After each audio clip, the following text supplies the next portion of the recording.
पापियों का मित्र, यीशु की कहानी। ये कहानी बाइबल की सच्ची घटनाओं पर आधारित है।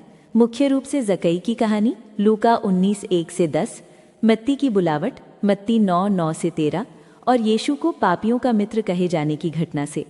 प्रिय मित्रों, आज मैं आपको एक ऐसी कहानी सुनाने जा रहा हूँ जो हजारों साल पुरानी है, लेकिन आज भी हमारे दिलों को छूती है। ये कहानी है उस व्यक्ति की जिसे लोग पापियों का मित्र कहते थे। उसका नाम है यीशु मसीह। बहुत समय पहले रोमन साम्राज्य के समय में फिलिस्तीन के एक छोटे से शहर यरीहो में एक आदमी रहता था। उसका नाम था जक्कई। जक्कई कोई साधारण आदमी नहीं था। वो शहर का मुख्य चुंगी लेने वाला था, टैक्स कलेक्टर। रोमन सरकार के लिए काम करता था और अपने यहूदी भाइयों से टैक्स वसूलता था। लोग उससे घृणा करते थे। क्यों? क्योंकि चुंगी लेने वाले अक्सर ज्यादा पैसे लेते थे और अपनी जेब भरते थे। जक्कई बहुत अमीर था, लेकिन बहुत अकेला भी। लोग उसे पापी कहते थे, देशद्रोही, लालची, धोखेबाज। कोई उसके साथ नहीं बैठता था, कोई उससे बात नहीं करता था। वो समाज से बाहर था। एक दिन शहर में खबर फैली कि यीशु आ रहा है। यीशु कौन था? वो एक शिक्षक था, चमत्कार करने वाला। वो बीमारों को चंगा करता था, अंधों को आंखें देता था, लंगड़ों को चलाता था। लेकिन सबसे खास बात, वो उन लोगों से प्यार करता था जिनसे कोई प्यार नहीं करता था। फरीसी और धार्मिक नेता उसे देखकर नाक से कोड़ते थे। वे कहते थे, ये आदमी तो पापियों के साथ खाता पीता है, ये पेटू है, पियक्कड़ है, चुंगी लेने वालों और पापियों का मित्र है।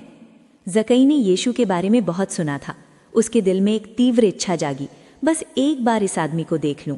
लेकिन समस्या थी, जक्कई बहुत नाटा था और शहर में भीड़ इतनी थी कि कुछ दिखाई नहीं दे रहा था। उसने सोचा, मैं पेड़ पर चढ़ जाऊंगा। एक गूलर का पेड़ था रास्ते में। जक्कई, जो अमीर और सम्मानित होने का दावा करता था, पेड़ पर चढ़ गया जैसे कोई बच्चा। लोग हंस रहे थे, देखो वो पापी पेड़ पर चढ़ा है। यीशु भीड़ के साथ आ रहा था। अचानक वो उस पेड़ के नीचे रुका, ऊपर देखा और मुस्कुराया। उसने कहा, जक्कई, जल्दी नीचे उतरा, आज मुझे तेरे घर में रहना है। जक्कई हैरान रह गया। ये आदमी उसे नाम से जानता है और उसके घर जाना चाहता है। वो जल्दी से नीचे उतरा और खुशी से यीशु को अपने घर ले गया। लेकिन शहर के लोग बड़बड़ाने लगे, ये यीशु उस पापी के घर जा रहा है, कैसे धार्मिक नेता है ये। जक्कई के घर में भोज हुआ। यीशु ने जक्कई से बात की, उसकी आंखों में देखा। जक्कई ने कभी ऐसा प्यार नहीं महसूस किया था। कोई उसे जज नहीं कर रहा था, कोई उसे दूर नहीं भगा रहा था। यीशु ने कहा, मैं पापियों को बचाने आया हूँ। स्वस्थ लोगों को वैद्य की जरूरत नहीं, बीमारों की होती है। मैं धार्मिक लोगों को नहीं, पापियों को मन फिराने के लिए बुलाने आया हूँ। जक्कई का दिल बदल गया। वो खड़ा हुआ और बोला, प्रभु देखो, मैं अपनी आधी संपत्ति गरीबों को दे दूंगा, और अगर मैंने किसी से कुछ गलत तरीके से लिया है तो उसे 4 गुना लौटा दूंगा। यीशु मुस्कुराया और कहा, आज इस घर में उद्धार आ गया है, क्योंकि मनुष्य का पुत्र खोए हुओं को ढूंढने और बचाने आया है। ये सिर्फ जक्कई की कहानी नहीं है, इससे पहले भी ऐसा हुआ था। एक दिन यीशु समुद्र के किनारे घूम रहा था। वहाँ एक चुंगी का ऑफिस था। वहाँ बैठा था मत्ती, एक और टैक्स कलेक्टर, पापी। यीशु ने उसे देखा और सिर्फ 2 शब्द कहे, मेरे पीछे हो ले। मत्ती उठा और उसके पीछे चला गया। उसने अपना सब छोड़ दिया। फिर मत्ती ने अपने घर में बड़ा भोज रखा। वहाँ आए बहुत से चुंगी लेने वाले और पापी, वे लोग जिन्हें समाज ने त्याग दिया था। वे यीशु के साथ बैठे, खाए, हंसे। फरीसी देखकर गुस्से में आए। उन्होंने यीशु के चेलों से पूछा, तुम्हारा गुरु इन पापियों के साथ क्यों खाता है? यीशु ने सुना और जवाब दिया, स्वस्थ को वैद्य की जरूरत नहीं, बीमार को होती है। जाकर ये सीखो कि परमेश्वर क्या चाहता है, दया न कि बलिदान। मैं धार्मिक लोगों को नहीं, पापियों को बुलाने आया हूँ। मित्रों, यीशु को पापियों का मित्र कहा जाना कोई गाली नहीं थी, ये उनकी सबसे बड़ी तारीफ थी। फरीसी खुद को धार्मिक मानते थे, लेकिन उनके दिल कठोर थे। वे पापियों से दूर रहते थे। लेकिन यीशु अलग थे। वे जानते थे कि हर इंसान पापी है।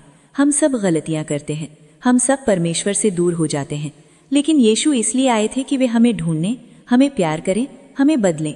वे पाप को माफ नहीं करते थे, लेकिन पापी को प्यार करते थे। वे उन्हें नया जीवन देते थे। एक बार एक औरत थी जो बहुत पापी जीवन जी रही थी। फरीसी उसे पकड़कर यीशु के पास लाए और कहा, इसे पत्थर मारो। लेकिन यीशु ने कहा, जो खुद पाप रहित है वही पहला पत्थर मारे। सब चले गए। यीशु ने उस औरत से कहा, जा, अब से पाप न करना। यीशु का संदेश सरल है। परमेश्वर पाप से नफरत करता है, लेकिन पापी से प्यार करता है। वे हमें जैसा हम हैं वैसा स्वीकार करता है, लेकिन हमें वैसा नहीं रहने देता। वे हमें नया बनाता है। आज अगर आप महसूस करते हैं कि आप पापी हैं, लालची, क्रोधी, झूठे, दूर परमेश्वर से, तो याद रखें यीशु आपका मित्र है। वे आपके नाम से बुला रहा है, आपके घर आना चाहता है, आपके दिल में। जैसे जकई ने कहा, नीचे उतर आओ, आप भी कहें, प्रभु मेरे जीवन में आओ, क्योंकि यीशु सचमुच पापियों का मित्र है और वे आज भी हमें ढूंढ रहा है।